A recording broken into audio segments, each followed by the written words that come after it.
পাকিস্তানের বিপক্ষে ম্যাচ দিয়ে সাফ নারী চ্যাম্পিয়নশিপের শুরুটা করেছিল বাংলাদেশ দল। প্রথম ম্যাচে 1-1 গোলে ড্র করেছিল লাল সবুজের প্রতিনিধিরা। সেই ম্যাচের পর বাংলাদেশের কোচ সম্পর্কে কথা বলেছিলেন বাংলাদেশ দলের মিডফিল্ডার মনিকা চাকমা। এই সময় কোচ ও প্লেয়ারদের কিছু নেতিবাচক দিক নিয়ে কথা বলে আলোচনায় আসেন। এতে করে কোচ এবং প্লেয়ারদের আচরণে জল ঘোলা হয়, সমালোচনা শুরু হয় মিডিয়াতে। সাফে পাকিস্তান ম্যাচের পর জাতীয় নারী দলের কোচ পিটার বাটলারের বিরুদ্ধে আঙ্গুল তুলেছিলেন মনিকা। বলেছিলেন কোচ সিনিয়র প্লেয়ারদের যথাযথ মূল্য দেন না।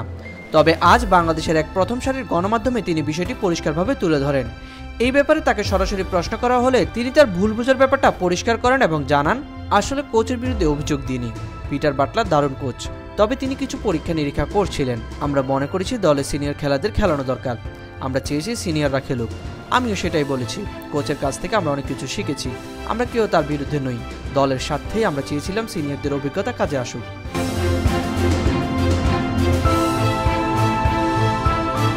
বাংলাদেশ ফুটবলের নারী উইংয়ের প্রধান মাহফুজা আক্তার কিরণ কয়েকবার করে বলেছেন পিটার বাটলার একজন অসাধারণ কোচ। তাকে নিয়েই সামনে পরিকল্পনা সাজাচ্ছে বাফুফে।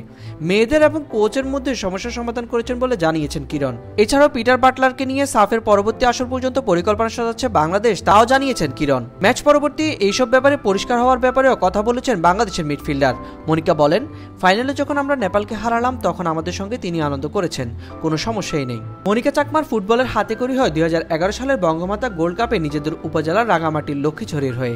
ছোটবেলা থেকে ফুটবলের প্রতি আকর্ষণ অনুভব করতেন তিনি। সেখান থেকে বঙ্গমাতা গোল্ড কাপে নিজের উপজেলায় প্রতিনিধিত্ব করেছিলেন মনিকা। নিজের এই ফুটবল যাত্রা নিয়ে মনিকা বলেন, ওই সময় আমি ক্লাস 5-এ পড়তাম। ছোটবেলা থেকেই ফুটবলের প্রতি আকর্ষণ ছিল। আমাদের স্কুলের স্যার ছিলেন গোপাল স্যার, তিনি আমাদের হাতে ধরে ফুটবল খেলা শিখিয়েছেন। এরপর রাঙামাটিতে এসে ভর্তি হই মগাইছড়ি স্কুলে। সেখানেই বীরসেন স্যারের কথা বলতেই হয়। স্বপ্নটা আসলে তিনিই মাথায় ঢুকিয়ে দেন। বাবাকে বলে নিজেদের একাডেমিতে ভর্তি করান। রাঙামাটিতেই পরিচয় হয় ঋতুপর্ণা আর রূপনার সঙ্গে।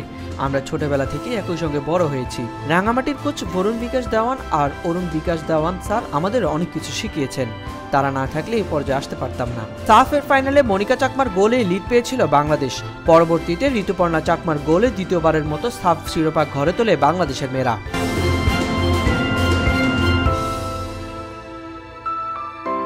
সাইদ ইবনে শামস, অফসাইড।